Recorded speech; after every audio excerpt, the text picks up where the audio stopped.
Aujourd'hui, la vidéo sera dédiée au gauchisme et on va commencer par une vidéo de l'insoumission, donc qui sont pour la LFI, les insoumis, et il y a cette personne qui est voilée et électrice de Jean-Luc Mélenchon nous explique: j'avais déjà voté Jean-Luc Mélenchon en 2022, je viens pour en savoir plus.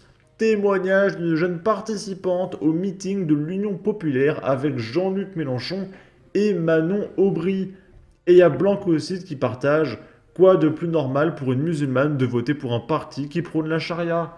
Je mets un petit filtre anti-droit d'auteur et on va écouter l'électorat de Jean-Luc Mélenchon.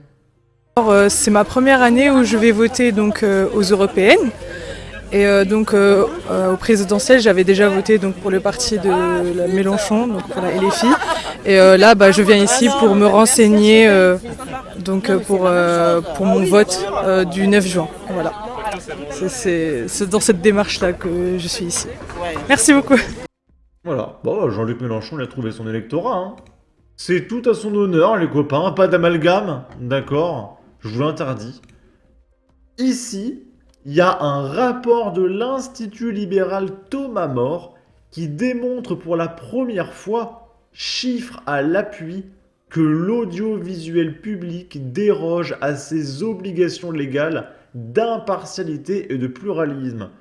Tout le monde le savait déjà, mais là, il y a enfin des stats.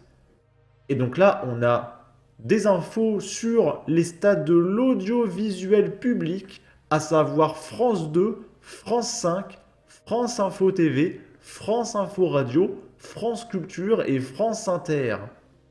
Positionnement idéologique des intervenants: il y en a 25% de gauche, 21% de macronistes, 50% de inclassables, donc des mecs apolitiques ou des partis genre Nicolas Dupont-Aignan, etc. D'accord?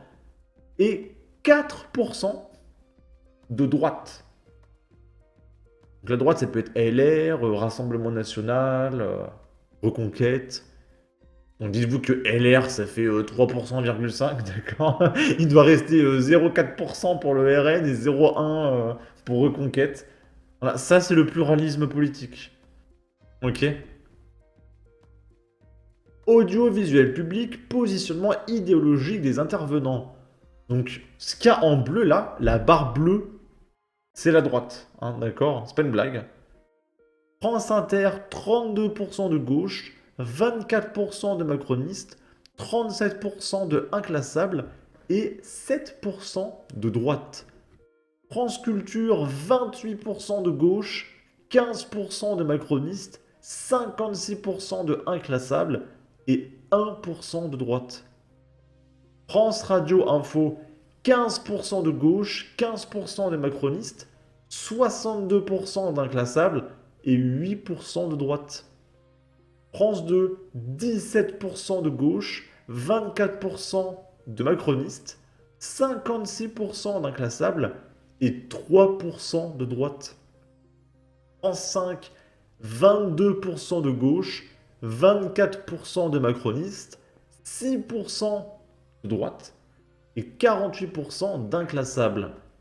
Et France Info TV, 27% de gauche, 31% de macronistes, 34% d'inclassables et 8% de droite.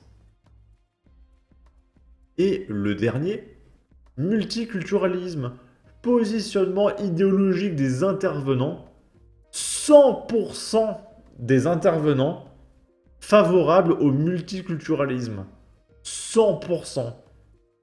Donc du coup, 0 de défavorable et 0 de inclassable sans avis. Oh, la diversité d'opinion, hein, d'accord? 100%, ok? Alors que la majorité, l'immense majorité des gens sont contre. Contre, même à gauche, hein, d'accord? Et il y a un mec qui dit: c'est l'Arcom qui aurait dû mener cette étude au bout de laquelle elle serait parvenue aux mêmes conclusions. Et c'est cet Arcom qui a infligé une amende colossale et injuste à CNews. L'ARCOM est donc un organisme ouvertement orienté et politisé. Mais on le sait tous ici. Que fait l'ARCOM? Serait-elle si indépendante qu'on le dit? Certaines de leurs interventions laissent paraître le contraire, ou émanent certaines rances idéologies d'extrême gauche. Ok, ici, c'est Marion Maréchal qui partage. Carla Sofia Gascon devient la première actrice transgenre à recevoir le prix d'interprétation féminine. Marion Maréchal qui dit: c'est donc un homme qui reçoit à Cannes le prix d'interprétation, trois petits points, féminine. Le progrès pour la gauche, c'est l'effacement des femmes et des mamans. Psychodélique qui dit: la véritable masculinité toxique, c'est ça. En fait, les femmes, vraiment, force à vous. Parce que même dans les compétitions sportives, vous vous faites défoncer de partout. Les trans sont extrêmement mis en avant pour remplacer les femmes. Et les femmes disparaissent de plus en plus. Ça doit pas être facile. Et du coup, Marion Maréchal se prend un torrent de haine.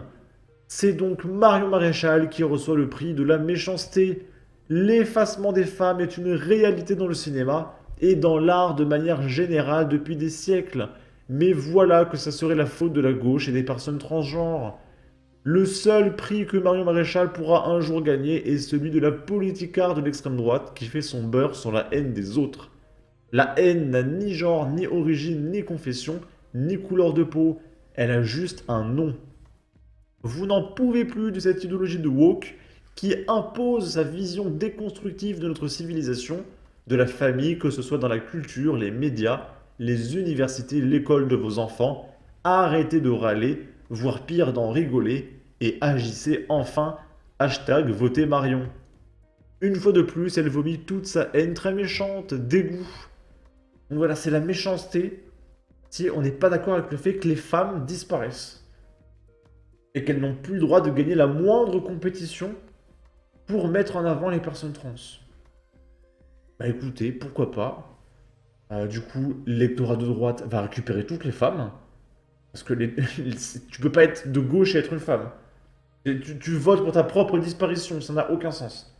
Donc on va récupérer toutes les femmes, tous les Français, et tous les migrants qui veulent s'insérer dans la société. Et les gauchistes, il leur reste plus rien. D'accord? Ok. En tout cas, n'hésitez pas à donner votre avis, votre opinion, à partager, liker, commenter. Ça aidera au référencement de la vidéo sur YouTube. Abonnez-vous, suivez-moi sur Twitter. Et à la prochaine pour de futures vidéos. Ciao!